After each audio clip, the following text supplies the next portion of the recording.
Justice منصور علی شاہ کے ہمراہ اس بات پہ آمادگی ظاہر کر دی کہ حکومت کمیشن بنا دے اور کسی جج کو بھی آپ نامزد کر دیں. تو یعنی جو دنیا بھر میں عدالتی نظام کی جو نارمز ہوتی ہیں، جو ویلیوز ہیں، اس کو انہوں نے کافی حد تک پامال کیا کہ اپنی جو ذمہ داری تھی وہ انہوں نے حکومت کے حوالے کر دیا. حالانکہ چند دن پہلے ہی بلکہ دسمبر 2023 میں ایک دو مواقع پہ قاضی فیضیہ صاحب نے واضح طور پہ کہا تھا کہ وہ انتظامیہ کو، کسی بھی ادارے کو عدالتی امور پر اثر انداز ہونے کی اجازت نہیں دیں گے. تو اس طرح قاضی فیضیہ صاحب بڑے انہوں نے، میں سمجھتا ہوں کہ اپنے عہدے کی لاج نہیں رکھی، اور اسی وجہ سے اب پی ٹی آئی نے ان کے اوپر اور جسٹس منصور علی شاہ کے اوپر اعتراض کر دیا ہے کہ جو 7 ممبر کا بینچ جو کہ از خود نوٹس کارروائی کے لیے تشکیل دیا ہے قاضی فیضی صاحب نے، اس پہ اعتراض کر دیا ہے. اب از خود نوٹس لے بھی لیں تو وہ بے معنی، بے وقت ہو کے رہ گیا، اس لیے کہ اس پہ اعتراضات اتنے ہوئے بشمول کئی جج حضرات کے، صاحبزادوں کے، رشتہ داروں کے، کہ اب اس کا کوئی فائدہ نہیں ہے. یہ کام تو بڑے سوچ بچار کے بعد کرنے والے ہوتے ہیں. اس کے ساتھ اب ایک اور بڑا ایشو وہ تھا کہ اس وقت ایک بڑی باقاعدہ کیمپین چل رہی ہے جو کہ پی ٹی آئی کے اندر کسی حد تک تقسیم کا بھی سبب بنی ہے کہ قیدی نمبر 804 یعنی عمران خان کو جیل سے رہائی ملنی چاہیے. جیل سے رہائی بڑے لوگوں کی خواہش ہے، سب کی خواہش ہے کہ وہ جیل سے باہر نکلے، لیکن موجودہ حالات میں اگر عمران خان جیل سے باہر آ گئے تو وہ کیا کر پائیں گے؟ جیل میں جب تک وہ موجود ہیں ان کے پاس ایک لیوریج ہے، ان کی ایک طاقت ہے، وہ ایک گلے میں پھنسی ایک کانٹے کی طرح ہیں حکومت کے لیے، اسٹیبلشمنٹ کے لیے، کہ نہ اس کو نگل سکتے ہیں نہ وہ نکالنے کے اس وقت قابل ہیں. اور اگر عمران خان باہر آ بھی جاتے ہیں تو ایک ایسے معاشرے میں، ایسے ملک میں وہ باہر آئیں گے ضمانتیں حاصل کر کے، جہاں پہ اس وقت آئین اور قانون کی کوئی حیثیت بظاہر نہیں رہی ہے، اور ایک ایسا معاشرہ جہاں کہ اسلام آباد ہائی کورٹ کے جج بھی چیخ چیخ کر نظام کی سفاکیوں سے تحفظ کے لیے سپریم جوڈیشل کونسل کی طرف دیکھ رہے ہیں. ایک ایسا نظام جس کا منصف اعلیٰ یعنی چیف جسٹس آف پاکستان بظاہر الزام ہے کہ وہ کمپرومائز ہو چکا ہے، جو وکیل سے زیادہ خود گفتگو کرتا ہے عدالت میں، جس نے تمام تقاضے بالائے طاق رکھتے ہوئے سپریم جوڈیشل کونسل کے اختیارات وزیر اعظم کے حوالے کر دیے. تو اب اگر عمران خان جیل سے باہر موجودہ حالات میں آ جاتے ہیں تو ان کے پاس لیوریج کیا ہے؟ لیوریج ان کے پاس کوئی نہیں ہے، کیونکہ ان کے پاس کوئی 180 کیسز ہیں ان کے خلاف. ایک کیس میں ضمانت ہوگی تو پھر دوسرے کیس میں پھنسا دیں گے، اس میں اگر ہو گئی تو پھر تیسرے کیس میں گرفتار کر لیا جائے گا. اور مجھے یاد ہے جب عمران خان کو گرفتار کیا گیا 9 مئی کو، تو اس کے چند دن بعد ایک بڑے سینئر پولیس افسر نے مجھے یہ کہا ہنستے ہوئے کہ یہ مقدمے کوئی مذاکر نہیں بنائے گئے ہیں،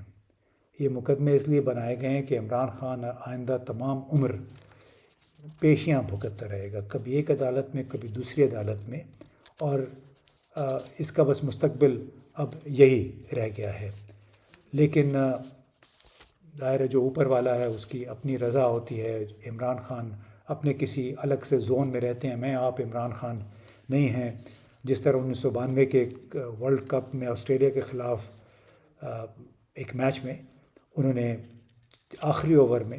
آسٹریلیا کو 4 رنز نہیں کرنے دیے، وہ میچ پاکستان نے 3 رن سے جیت لیا، ایک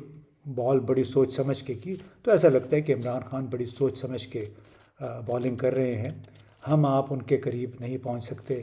لیکن ان کو خراب کرنے والے پارٹی کے اندر بھی لوگ ممکنہ طور پہ ہو سکتے ہیں، نظام کے اندر بھی لوگ ہیں جو کہ چاہتے ہیں کہ ان کو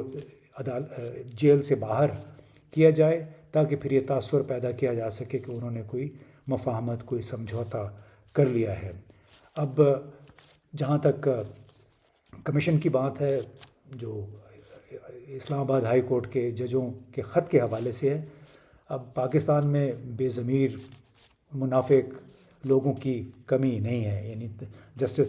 تصدق جیلانی نے انکار کر دیا ہے، ایک انہوں نے بڑی بینچ مارک مقرر کر دیا ہے۔ اس کے بعد ہو سکتا ہے کہ ٹرمز آف ریفرنس حکومت ریوائز کر لے، اس پہ نظر ثانی کر کے کوئی نہ کوئی جج ہو سکتا ہے اس کو قبول کر لے گا۔ لیکن یہ تصدق جیلانی کا انکار ان تمام لوگوں کے منہ پہ ایک بڑا زوردار تماچا ہے، جنہوں نے ان کو بے ضمیر سمجھ کر ایک ایسے کمیشن کی سربراہی سونپنے کی کوشش کی جس کی بنیاد ہی غلط ہے، اور انہوں نے بالکل صحیح طور پہ کہا کہ سپریم جوڈیشل کونسل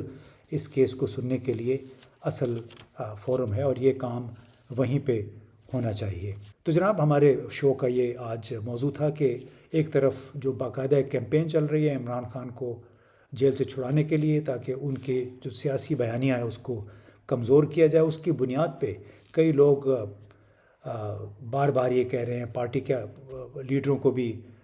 لعن طعن کر رہے ہیں کہ انہوں نے عمران خان کے مقصد کو نقصان پہنچایا ہے۔ آپس میں ان کے اختلافات بھی بہت ہو گئے ہیں، لیکن بہرحال جو اڈیالہ جیل میں قیدی بیٹھا ہوا ہے، میرا خیال ہے اس کی ایسی جو قوت ہے جس کی وجہ سے ان لوگوں کے آپس کی بے ربط گفتگو اور ان کے عدم اتفاق اور تقسیم کے باوجود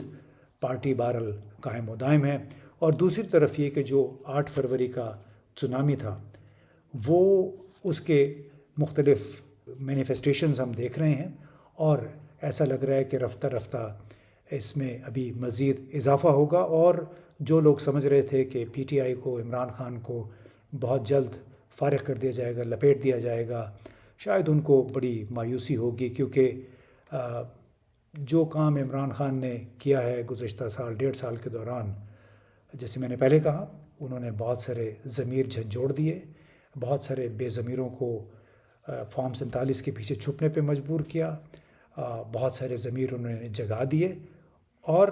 اس کے ساتھ ساتھ ایسا شعور دیا ہے عام لوگوں کو کہ وہ اب کوئی بھی کہانی سننے کو تیار نہیں ہیں۔ وہ کہانیاں جن کی بنیاد پہ آپ نے بہت زیادہ اپنے ملک سے محبت کا بھی اظہار کیا، اب بھی کرتے ہیں، لیکن وہ کچھ کہانیاں ہیں جس پہ ہم نے غیر ضروری طور پہ یقین کیا، اب ان کہانیوں پہ اعتبار کرنے کا وقت گزر چکا ہے۔ بہت بہت شکریہ۔